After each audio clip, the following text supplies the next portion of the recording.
والسلام على من لا نبي بعده أعوذ بالله من الشيطان الرجيم بسم الله الرحمن الرحيم رب اشرح لي صدري ويسر لي أمري واحلل عقدة من لساني يفقهوا قولي خدا تجھے کسی طوفان سے آشنا کر دے، خدا تجھے کسی طوفان سے آشنا کر دے کہ تیرے بحر کی موجوں میں اضطراب نہیں۔ حاضرین محفل، ایک تاریخ دان ساحل کے کنارے پہ کھڑا ہے، اس کی سکتے کی کیفیت ہے، اس کا دل لہو لہو اور جگر پاش پاش ہے، اس کی آنکھوں سے آنسو رواں ہیں، ساحل سمندر پر چار سو ویرانی چھائی ہوئی ہے۔ وجہ کیا ہے؟ وہ دیکھتا ہے کہ تیرے بحر کی موجوں میں اضطراب نہیں ہے۔ مگر حضرات ذی وقار، میں یہ بھی بتانا چاہتا ہوں کہ جب امت مسلمہ کے نوجوان پائل کی چھن چھن کے دل دادا اور شمشیر و سنا سے نفرت کرنے لگے، جب وَإِدُّوا لَهُمْ مَا اسْتَطَعْتُمْ سے نفرت کرنے لگے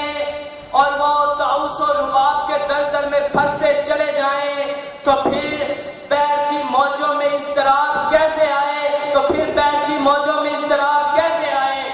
میں یہ پوچھنا چاہتا ہوں کہ جب گجرات اور حیدرآباد میں ظلم و ستم کی داستان کو بھلا کر، جب انڈیا میں ہونے والا ظلم ستم کو پسے پشت ڈال کر، کتب علیکم القصاص کو کمر کے پیچھے پھینک کر امن کی آشا کا علم بردار کرنے والے یہی نوجوان بن جائیں، جب اپنی تہذیب کو چھوڑ کر اغیار کی تہذیب پر فخر کرنے والے یہی نوجوان بن جائیں، جب اسی امت کے مفتیان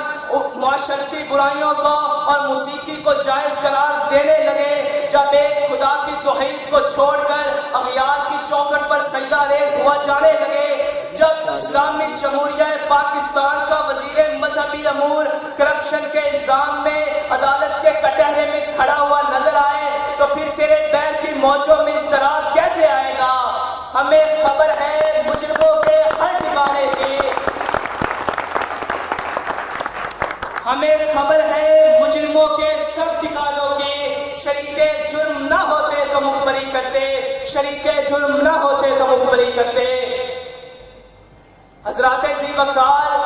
مگر جب میں اپنی تاریخ کے سنہری ادوار کی طرف پلٹتا ہوں، میں اپنی تاریخ کے ورق گردانتا ہوں، تو میرا جسم کانپ اٹھتا ہے، جہاں محمد ابن قاسم ایک مومنہ کی پکار پر بیبل کے صحراؤں میں راجہ دار کی کافرانہ چالوں پر بجلی بن کر گرتا ہے، جہاں صلاح الدین ایوبی عیسائیوں کی تلواروں کو شکست سے دو چار کرتا ہے، جہاں طارق بن زیاد اندلس کے ساحل پر کشتیاں چلاتا ہوا نظر آتا ہے، جہاں سلطان محمود غزنوی بدھ کدوں کا تماشائی بننے کی بجائے بدھ شکل کے الوانا پسند کرتا ہے، جہاں ٹیپو سلطان ذلت کی زندگی کے مقابل عزت کی موت کو گلے لگانا پسند کرتا ہے، اور ہمیں یہ پیغام دے جاتا ہے فضائے بدر پیدا کر، تیری نصرت کو فرشتے اتر سکتے ہیں گردوں سے قطار اندر قطار پہ، اتر سکتے ہیں گردوں سے قطار اندر قطار پہ۔ حضرات ذی وقار، 5 منٹ کا ٹائم ختم ہو گیا، لیکن میری بات ختم ہونے کو نہیں آتی، میں اپنی بات کو ایک شعر پہ ختم کرنا چاہتا ہوں۔ سبق پھر پڑھ صداقت کا، عدالت کا، شجاعت کا،